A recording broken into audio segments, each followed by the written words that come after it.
Hello! To customize quick settings on your Redmi Note 14, first of all you simply have to swipe down to your quick settings menu right here and swipe down in here, and we have this button edit. We simply have to press on it and not misclick this button.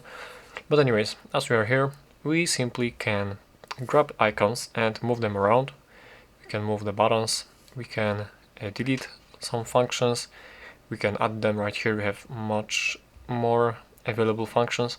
So yeah, let's say to add this one, let's bring these two, and yeah, simply that's it. You simply add these buttons by pressing these pluses, and you delete them by pressing minuses, and you can press and hold and drag them around this menu. And as you are done, you simply press this check mark right here, and the changes has been applied. So that's how to do it. Thank you for watching.